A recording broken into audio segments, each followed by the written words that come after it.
And if there is any land right events that you will be participating in, or you have participated this year or last year, we want to know about those events, and so we can also share those in the email that is going out after this session.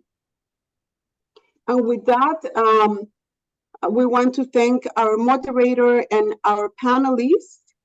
Our moderator today is Casey Box, is the Director of Global Strategy at the Christensen Fund. And with that, I will leave it to Casey to briefly introduce himself and also introduce our panelists today. Thank you very much for your time. Thank you, Annabelle, and the entire IFIP team for joining us today for this amazing panel. I'm Casey Box, the Director of Global Strategy at the Christensen Fund, a private foundation working to support Indigenous peoples advancing their inherent rights, dignity, and self-determination. It's my real pleasure to be with three amazing leaders today.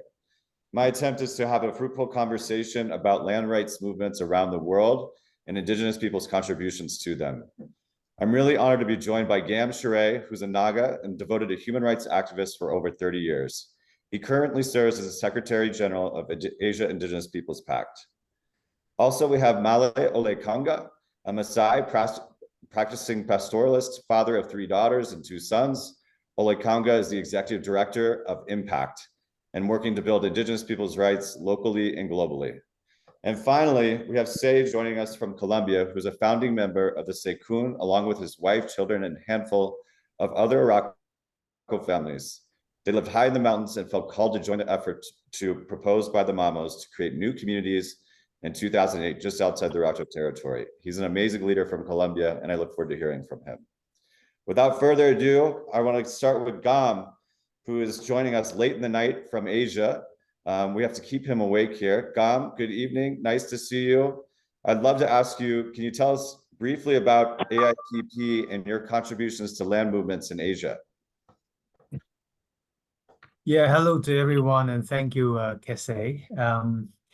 AIPP, Asia Indigenous Peoples Pact, is a regional organization where its office was based in Thailand since 1992. And with reference to the work in relation to land rights but movement, we also have a union. We also have like HR. So I think there's also like, we have some background like protections, and I don't think that's the role of the JET or the Joint Council. So I think if a new person were to come, that's where you should go first. And we're here for like advice. We're trying the larger to structural, like how can we become a better organization? What are some of the things we're doing? So I think I see more as opposed to like individual. I see a more systemic. This Marie Aurora, our role in terms of transformation. Yeah. Okay, I continue, yeah? Yeah, so of course, we have been working on the issue of land and territorial rights for a very long time, because it is a core issue of Indigenous peoples in Asia, like it is globally speaking, actually. Of course, but much of our time we have spent in resistance and fighting back and so on in terms of our energy and resources that we have. So currently what we are doing is, of course, to advance our movement further is how we can be more visionary and so on. And that's where we're trying to build into consolidating of a more clearer vision of the Indigenous movement and land rights. So in other words, is how do we engage in a solidarity with a vision in the region? No? That has been really our focus at the moment. And we also think that it is not just about an Indigenous issue when it comes to land rights, because it relates to other global issues like climate change, biodiversity, and so on as well.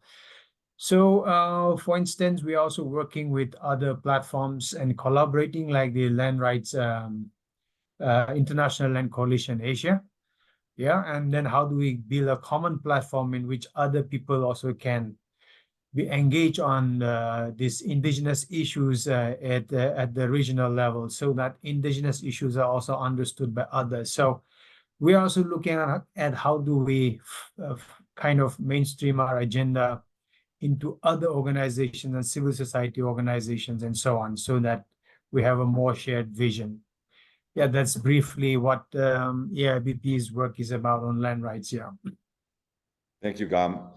Ole Kaunga, I'd love to bring you into the discussion. I know recent developments in East Africa bring challenging environments to land rights movements. Can you tell us about how Impact is addressing those? Thank you very much, and greetings to everyone. Can you hear me? Yes, you sound great, Ole. Oh, thank you, Casey. So, as mentioned by Casey, I am the director and founder of Indigenous Peoples, Indigenous Movement for Peace, Advancement, and Conflict Transformations. So that means Impact, but also, which actually main goal is to build, transform, and catalyze movements. So we're working at the grassroots level, at national level, but recently, we've been bringing in a number of other organizations with like-minded visions to build a collective voice and agency, really to engage on land issues. If you look across East Africa, just to mention about East Africa, the challenges around land emanating from colonial times, up to now, is being transformed. The challenge of land acquisition, compulsory land acquisition, displacement, and other forms of land misappropriation, just requires a lot of connected voices. There's no single organization that is able to address this challenge. So recently, there are a number of opportunities we have used. For instance, in Kenya, we've got the Community Land Act, and in Tanzania, we also we have the Village Act, the Land Act, and also in Tanzania, we have the Community Land Act. So we've been able to organize a number of convenings to bring a number of pastoralists and hunter-gatherers organizations to really address this, to see how we can engage African Union, East African community. But to really scale it up, and in tandem with what's happening globally with the issues like the global biodiversity framework, we've been able to bring together a number of indigenous peoples across Africa, mainly indigenous peoples, but also local communities, which mainly indigenous peoples really are mainly nomadic pastoralists and hunter-gatherers communities in East and Central Africa, and also to Western Africa. So we managed to organize the first African IFLC Congress, which really addressed one of the challenges being brought in that relates to land, issues to do with land and conservation, land and other issues like palm oil plantations, whether the loss of territory, not only just for indigenous peoples, but also biodiversity. So the key issues here are customary rights, recognitions, but also address issues that undermine recognition of indigenous customary land rights.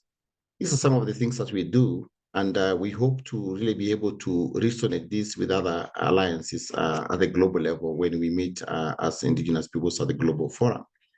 So we feel and think that joining individual effort struggles by indigenous peoples into one collective movement is one way of really engaging powerful forces that are behind the old question of indigenous peoples losing their land and territory. And it does not just issues about land, but also the challenges brought in by the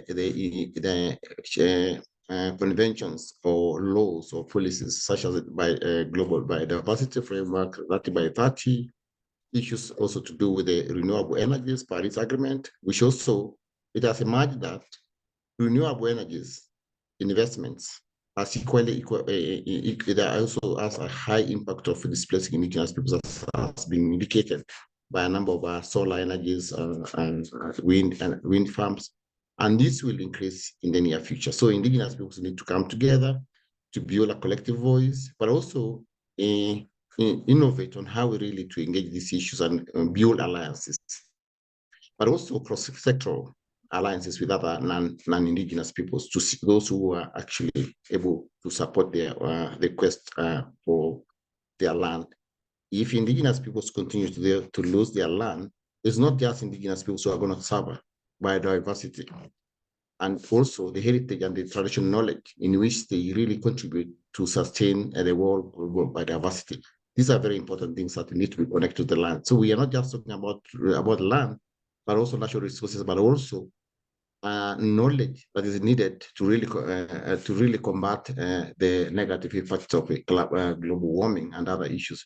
So I think, to me, and the key players here are governments, investors, whether renewable or those in kind of huge infrastructure development. But also, in this case, we also are talking to industrial countries who are part of these investments to really listen to indigenous peoples. See, some of these issues that will continue to be in discussions, but we can't really be able to achieve them in individual as indigenous peoples. We need allies, and we need trusted allies to be able to do this. Thank you so much, Casey. Thank you, Ole Congo. You bring up great issues around challenges of renewable energies, and I look forward to talking about that more later. Just want to remind everyone that there is simultaneous translation into English and Spanish. Si necesitas traducción, hay servicio de traducción abajo. If you need translation, there is translation available. And now I'd like to turn to Say. Say, can you briefly tell us about your lifelong commitment to protecting land rights in your area, and what are the issues that you're facing today in regards to land rights?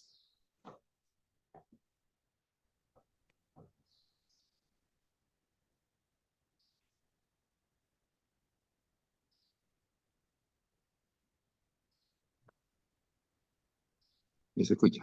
Can ¿Me you hear escuchan? me? Can you hear me? Sí, le escuchamos. Yes, yes, we do. Disculpen, I'm la pregunta es sorry. presentarme. Should I introduce myself? Sure, we'd love to hear about your lifelong commitment to land rights and about what issues you're facing today.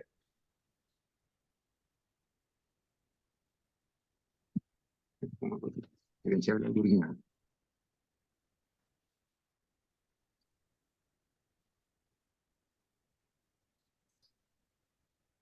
¿Se me escuchas? Perfectamente. Buenísimo. Si puedes discutirnos un poco de su historia en luchas Can de you tell us a derechos de little la bit of tierra, y your también qué son los temas que están enfrentando journey hoy. defending the land and what are the challenges that you're facing? En primer lugar, Well, first of all, muy agradecido let me tell you that I'm very grateful de tener esta oportunidad de for escuchar being here. It's great being able to talk to other people and share with other people because we're all aiming to protect our land. My name is Sei. pertenecemos al grupo Arhuaco. I am part of the Arbacu indigenous people in Santa Marta, Colombia, in the north of the country. Nosotros somos originarios de acá. We are from this land. Nuestra historia es que cuando empezó la colonización, When colonization started, when the entire territory was being colonized, our culture was very affected.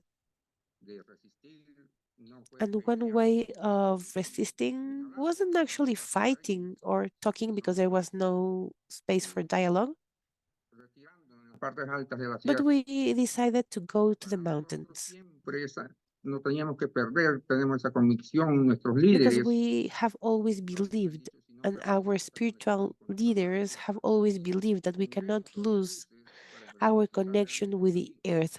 They always said, if we stay together, then we will always face huge challenges. Ha sido un deseo, ha sido un propósito de recuperar hasta For aquí years, we have been wanting to recover the territory that used to be ours. bajamos de las partes altas para recuperar este espacio. We used to live in the highest part of the mountain, but we have been coming down little by little. Porque esto ya está How have we been doing this? We have been buying our land because this land was already occupied by others. So we have been trying to buy to those who want to sell, and that's how we have been reactivating our territory. We have been trying to create life in this area. Through our cultural practices, we have been trying Mother Earth to realize that we are here. So that's our main purpose. Y por medio de ofrenda, ese es el propósito, ofrenda So una. yeah, I can say that that's our main purpose. I am director of a group that has been wanting to do this. And the idea is that we get to know each other and work together. Que si bien queremos aportar We a sanear want la madre tierra y sabemos to que heal habrá muchos hermanos our land. We know that. But we also know that there are people, non-Indigenous people, who have the same desire of saving our land, our earth. So we would like to create a communication bridge because we know that we can help them and they can help us, but sometimes we're far away and we don't know each other. We feel that we have been working in order to create that bridge, but we need to go beyond. So I would say that one of the main challenges that we have is that one, building a bridge, being heard by others. hacemos eso, lo digo por la experiencia de mi comunidad, la mía misma, de tener esta oportunidad de hablar It is actually the first time that we have this opportunity of speaking with others. Even though we don't speak the same language, we all speak about the same topic, which is protecting our land. So I'm very grateful for being here, for being able to listen to other people. Y muchas gracias. And that's it, I guess. Thank you very much. Thank you so much, Say. Gam, I want to go back to you to keep you awake because I know it's very late where you are. But also, Gam, I think, land tenure, land titling, land rights is one thing, right? But I think as donors, including myself, we forget that maintaining those land rights, maintaining that tenure, maintaining that title is a lifelong challenge, and it requires some resources at times. Can you tell us a little bit more about that? And please correct me if I'm wrong.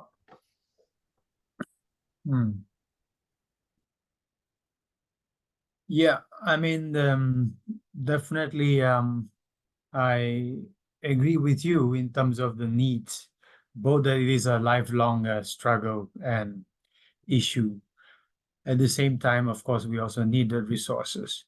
I mean, just to put that into context is that, of course, in most contexts, when the struggle had started, and even now, it continues, that more and more losing control over their lands, territories, and resources. So we can say actually that vast majority of indigenous peoples have lost control. Control meaning, I don't mean to say that they have lost their land entirely, but control, right? So there are so many forces. Losing land is one, and also having lost control is one. Having lost control means also that there are other governing structures and institutions coming in to interfere and decide all matters relating to the lands, forests, and resources, be it protected areas or mining or development issues, and even setting up new leadership and institutions within the villages. So in many places, you will find dual structures. One set up by the government, one set up by the community, right? The communities will continue to run their own system, customer institutions as well. And this is part of the community's strategy to resist, because sometimes you cannot fight back a stronger force. So somehow you allow or accept. But at the same time, you have your own customer institutions that is playing the major role informally, internally speaking, for instance, right? Sometimes it also can come into conflict and so on. But I'm just giving you this example that there are so many such varied situations. So where we have lost this control, of course, it's very, very challenging, right? And trying to regain back this control is, sorry, excuse me.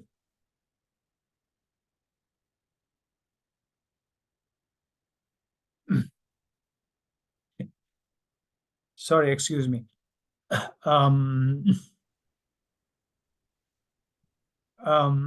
We need, of course, a lot to be able to invest in how do we continue to show that we can manage our resources and govern properly and so on, no? So essentially, I'm talking about how the community will remain prepared in the context that we are in at the moment. Sorry, I'm slightly distracted because there is some other emergency situation going on and the call is coming. Really sorry about that one. So we are in a, of course, situation where we're trying to hold on to our lands and territories, and there are other institutions being imposed, and at times, of course, still coming in a very aggressive way to take over the lands and resources of indigenous peoples. So one way that we have devised is whether there is legal rights or not. Advocacy is one part, we must achieve that.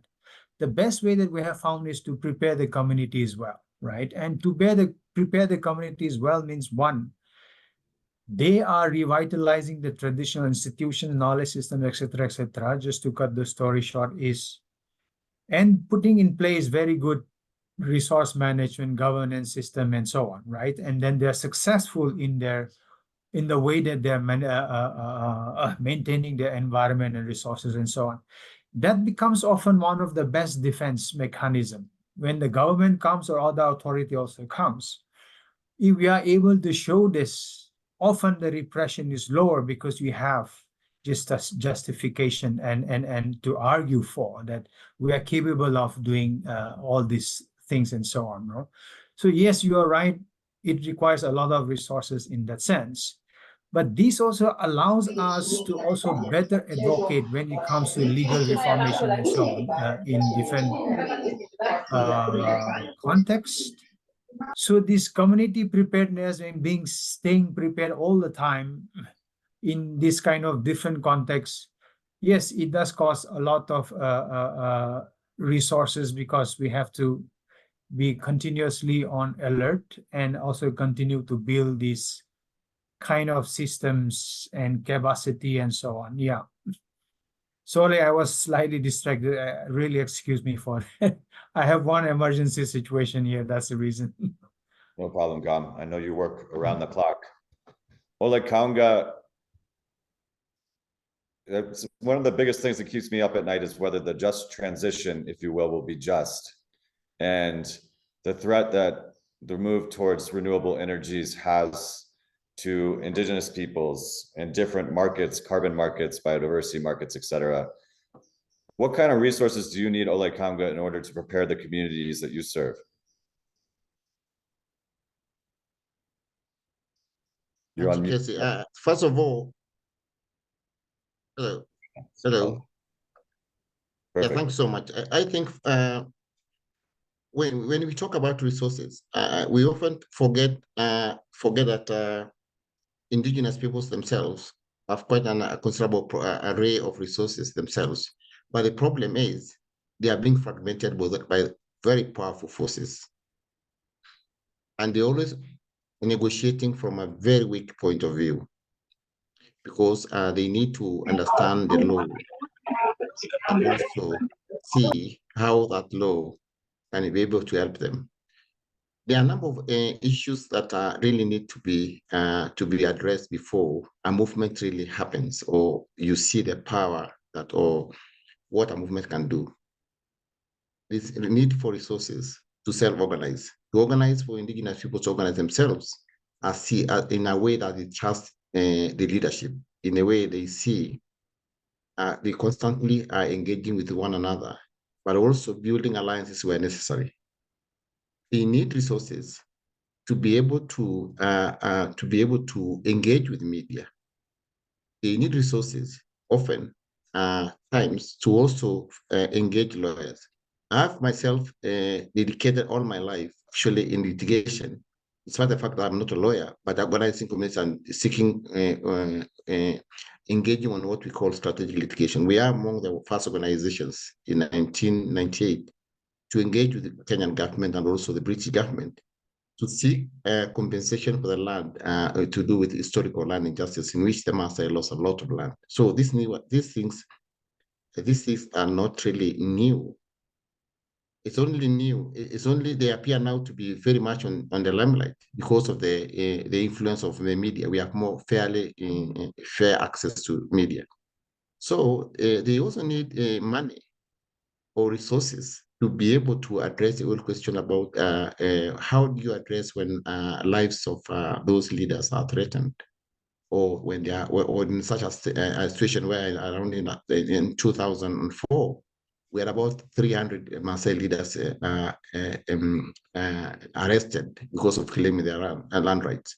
So these are some of the things that where resources are needed. But oftentimes, you realize that nobody thinks about the families of the human rights defenders. There's so much focus on the leader, and but forgetting the networks that support that always support the leader.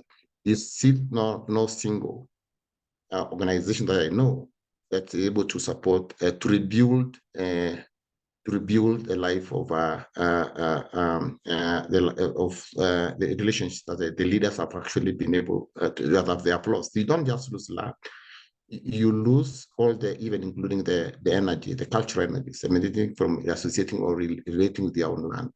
There's so much that is really needed, but also money to be able to organize and also be able to move across communities and link them.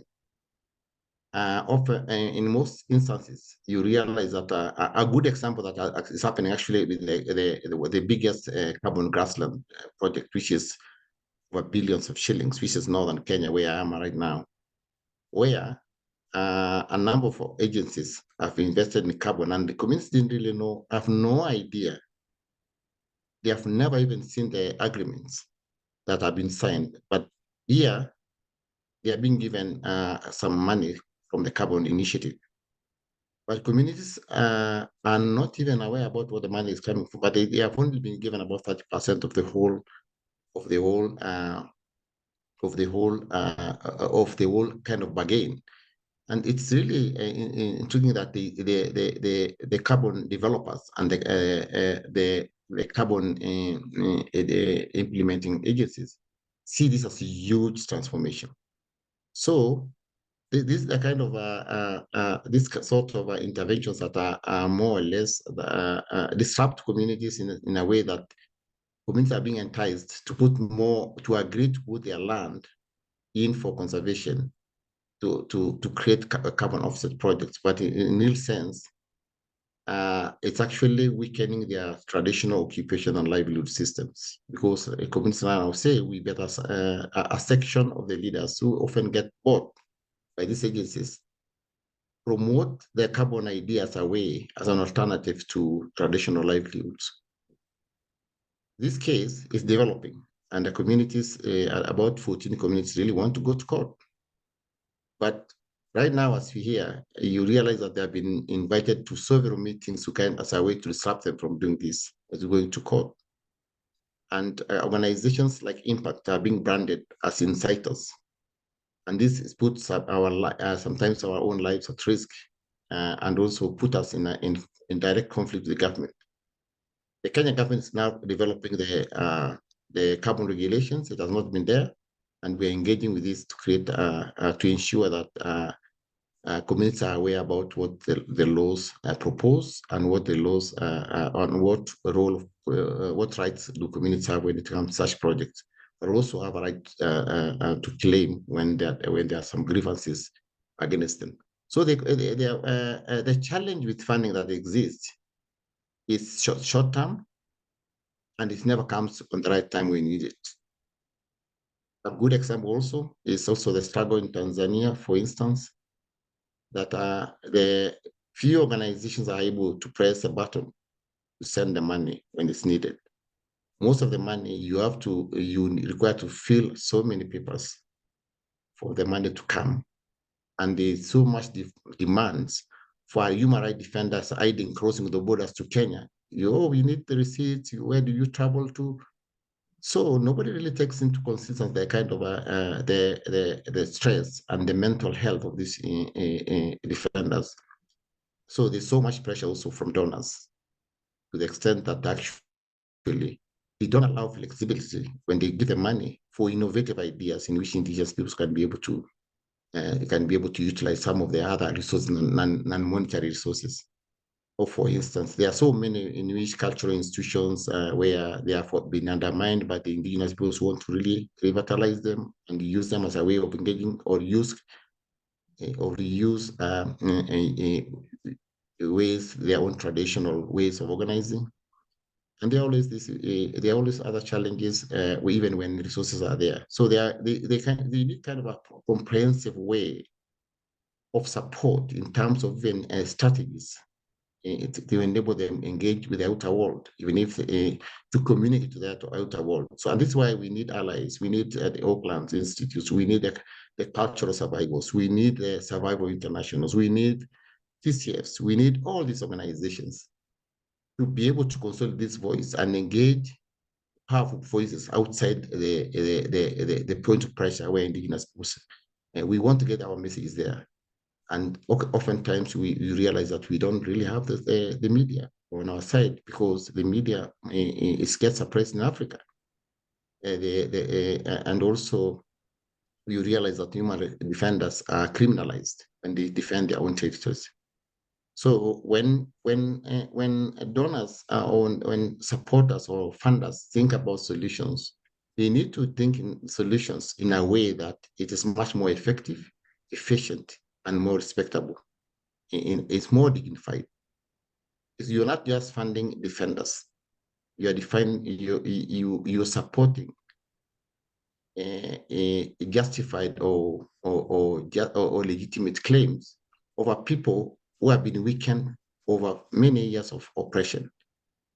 And also, they need to be given a chance to really access the resources in the shortest time possible when they need it, and in a long term, because these lifelong struggles have a toll on so many other leaders who always fall way off. And this is exactly why there are so many heroes who fall off the way as the struggle continues. Thank you so much. Thank you, Ole Congo. You bring up a great point that we need to have flexible resources close to situations so organizations like Impact can respond quickly to that emergency situation that happened in northern Tanzania. And I know Impact went well beyond just sending money. I think you were there helping with various different matters. So thank you for your work. Say, I want to return to you. There's a question in the chat. There's been a few talking about how are we preparing the next generation of leaders to protect lands and territories, and how you are involving the youth in your work.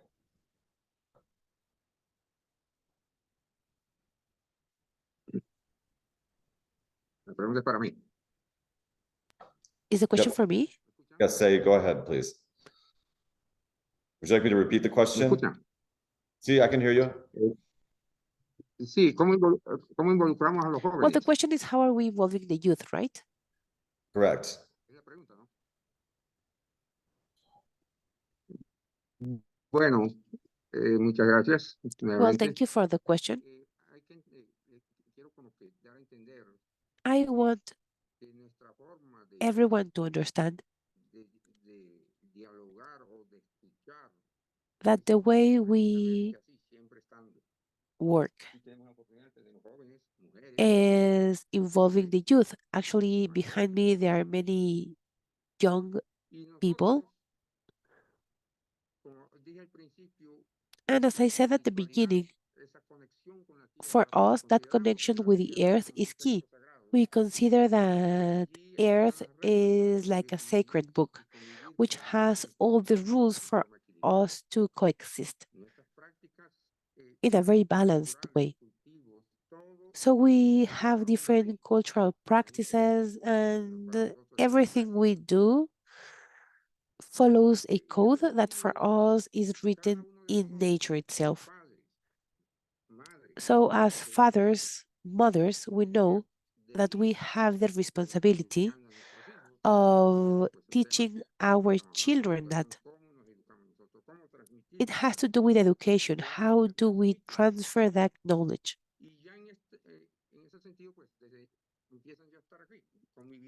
So young people start participating since they're very young.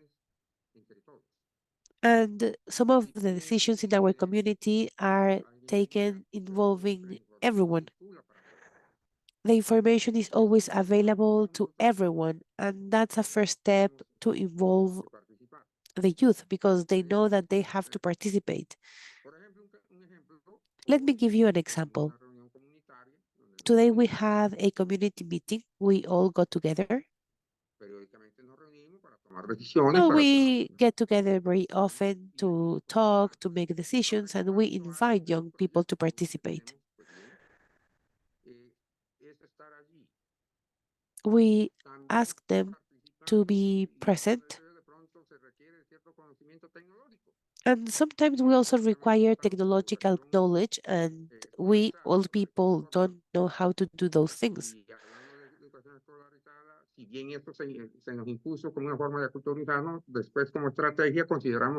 As a strategy, sometimes we know that if we want to have better relationships with the non-Indigenous people, we need to learn from them. So we started learning about technology, and that's something that young people help us with. And also, many of our young people go to non-Indigenous schools and they help us. So yeah, I mean, I can say that they are always involved. We allow them to speak up. They all are entitled to speak up. We hear their voices, and that's how leaders are born.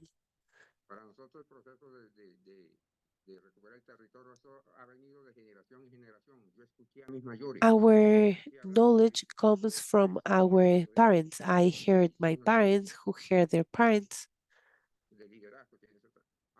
And that's how our leadership is born. So we try to involve young people so that they can become the leaders of tomorrow. And I hope I'm expressing correctly. I hope you're understanding what I'm saying. I guess my point is we involve everyone since they are very young, both male, female. So we have the elderly, we have the young, we have everyone involved. We have one spiritual guide who is the leader, and that person guides us. He explains us how to coexist with nature. He explains us how to educate our children. So yeah, I can say that that education starts at home and since people are very young. Everyone in the community is involved in all these topics. Everything regarding the community is heard by everyone and everyone can speak up. That's what I can say. Thank you, Say. Gam, I want to turn to you now. We know right now that I think disproportionately investing in indigenous movements in Asia are very underfunded compared to other regions.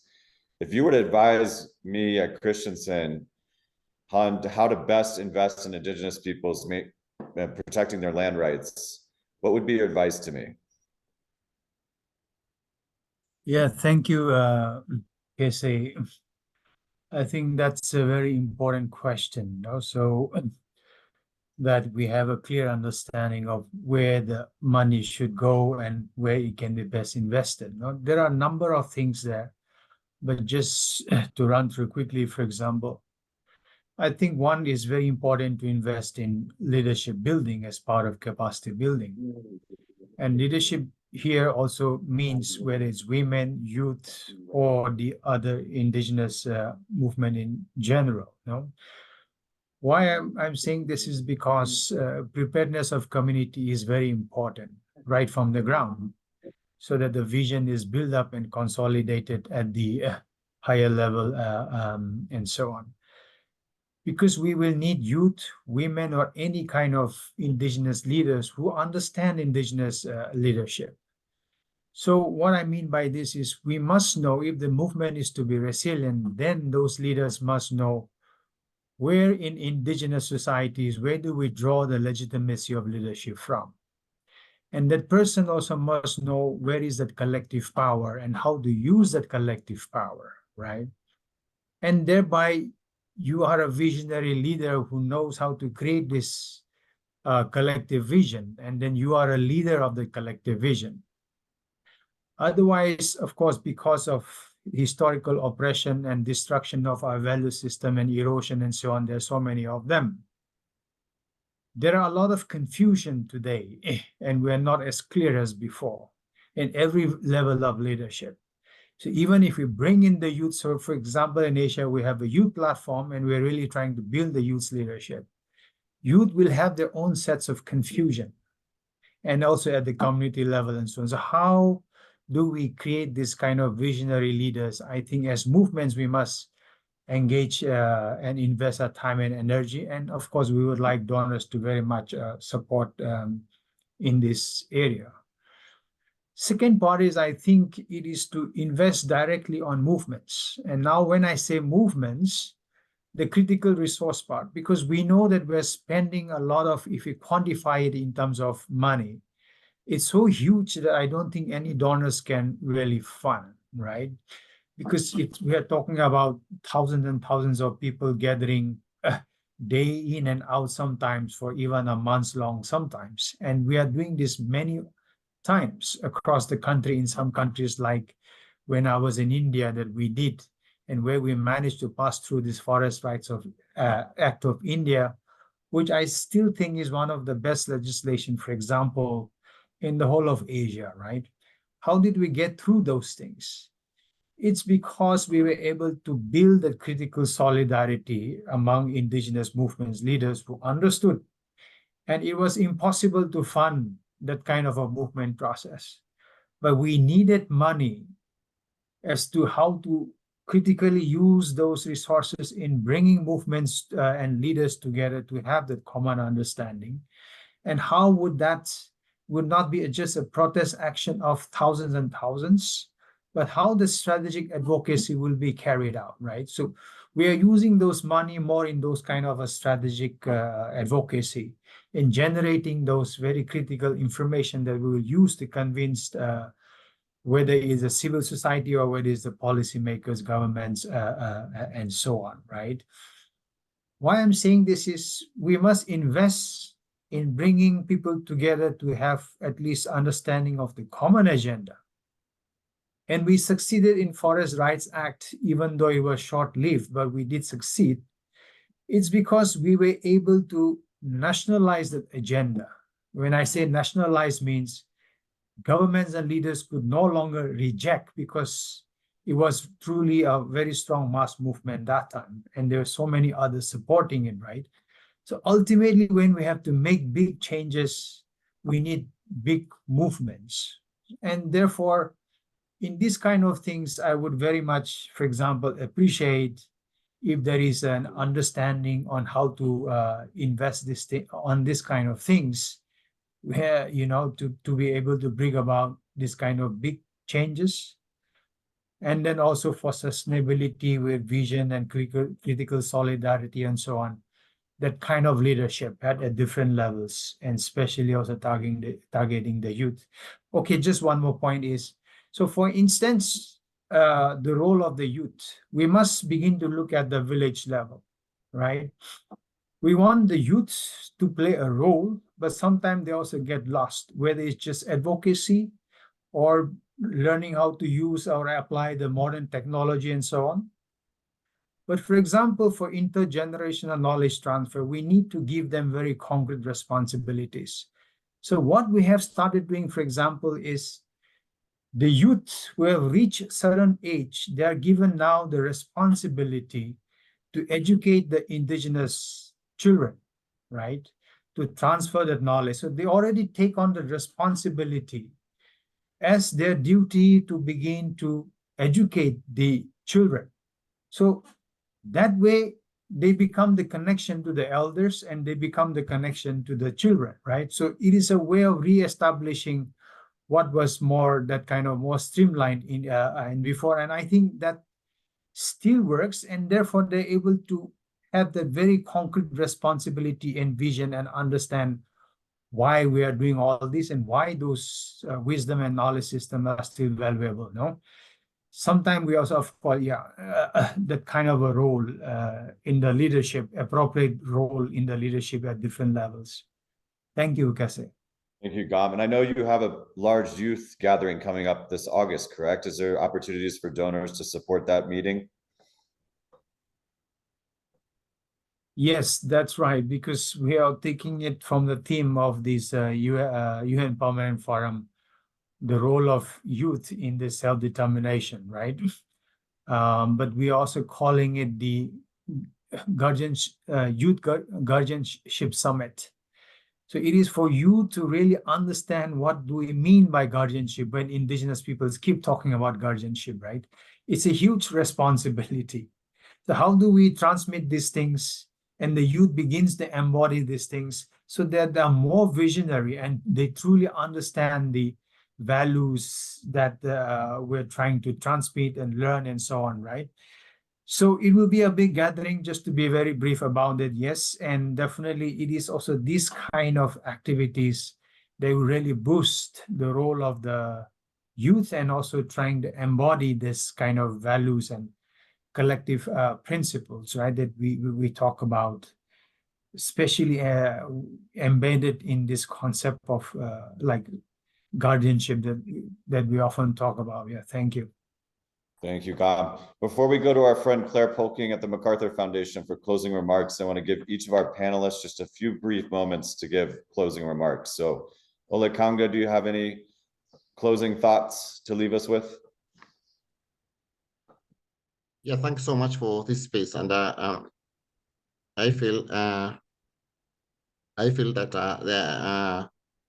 I think when you think about the Indigenous people's struggles, I think we need to think in a very holistic manner and in long term.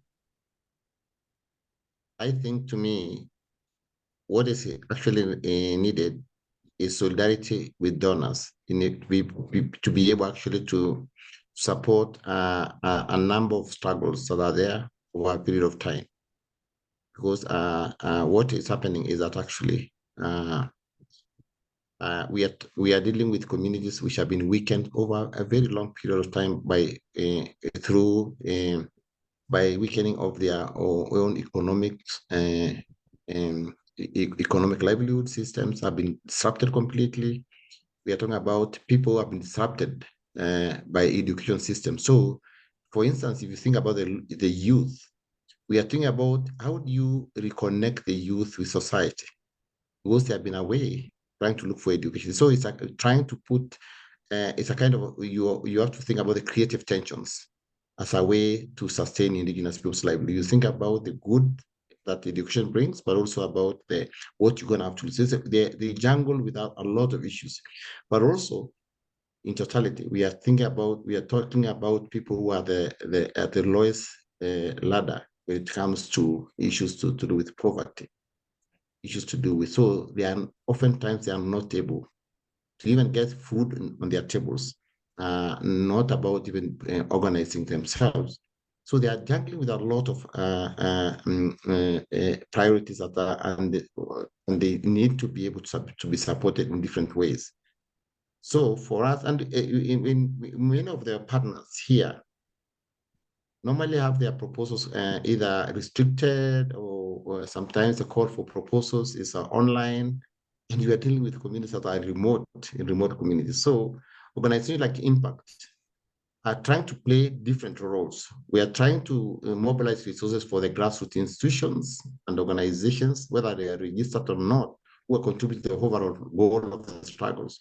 But at the same time, you're mobilized for your own action, your own interventions, but we also mobilize other organizations across the region. So different organizations play different roles or mutate according to the needs at hand at the moment.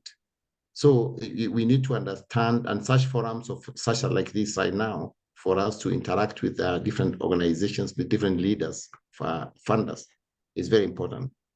And also think about platforms.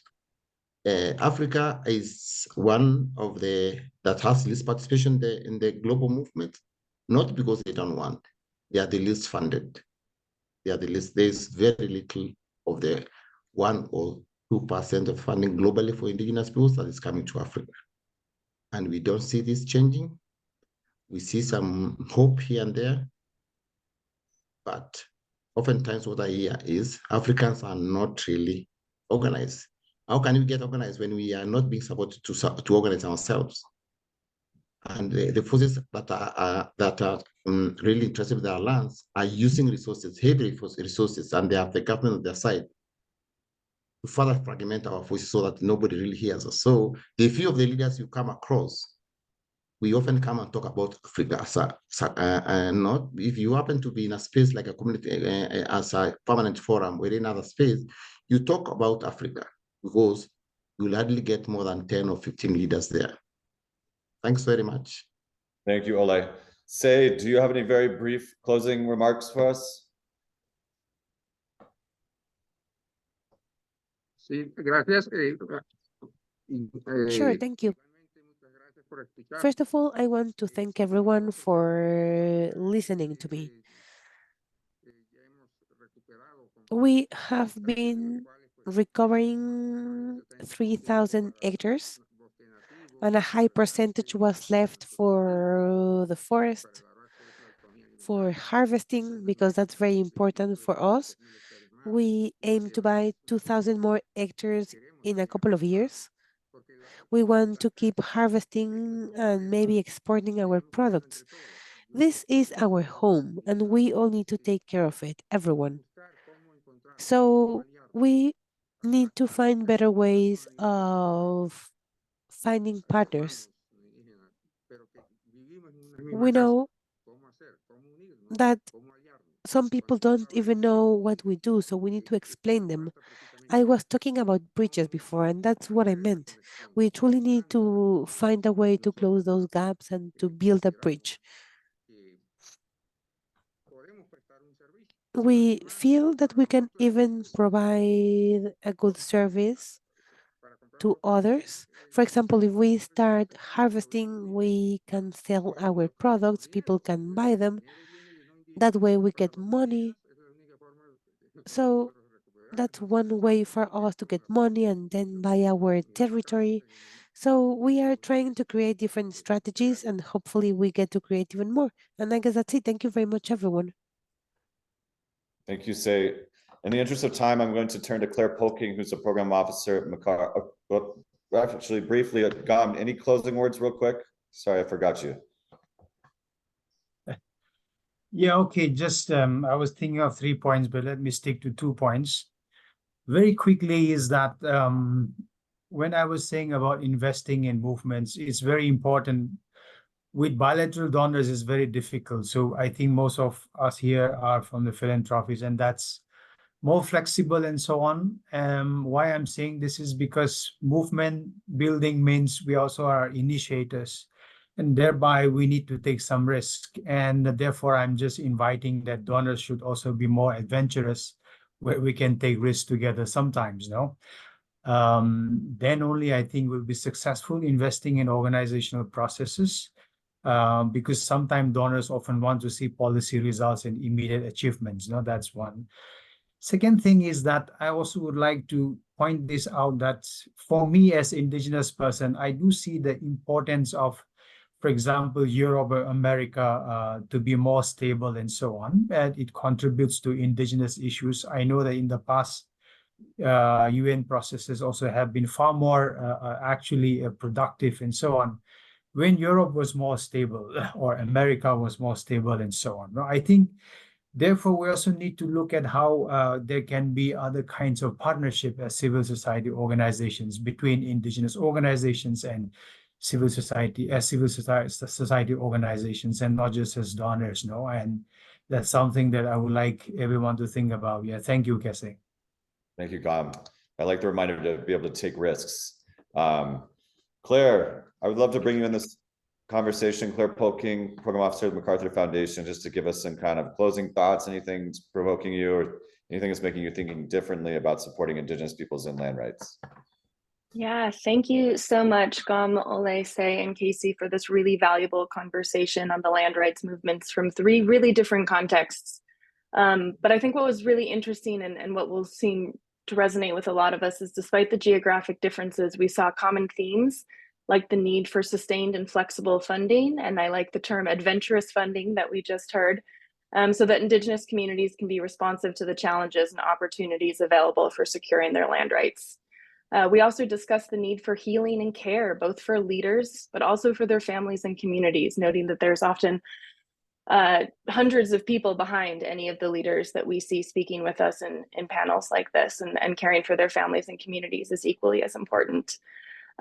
Lastly, the need to include youth and bringing them into the movement as early on as possible, and having funding opportunities to really support youth and have a reason for them to be part of the movement. So thank you all on this call for joining the first in this series. We have 2 more sessions in the coming weeks. Our next session is focusing on the complexities of Indigenous land reclamation, specifically the legal aspects. And I saw some chatter about that in the chat as well. So please join us to talk more about that. And our third session is going to be examining global trends within the land rights movement around the world, really highlighting innovative and effective strategies. So we look forward to seeing you all on those calls, which will be showing up on your calendars shortly, I think. And lastly, just a huge thank you to Annabelle and Chanda for their incredible work organizing these important calls. And again, thank you all for joining, and hope to see you on the remaining 2 calls in the series. Thank you, Claire. It's been great to see over 60 participants engaged on this really incredible discussion. I'd like to thank Gam, Say, and Ole Kanga for taking their time to be with us today, and the amazing team at IFIP for putting these important discussions together. Have a great day, and thank you all. Thank you. Gracias. Thank you, everyone.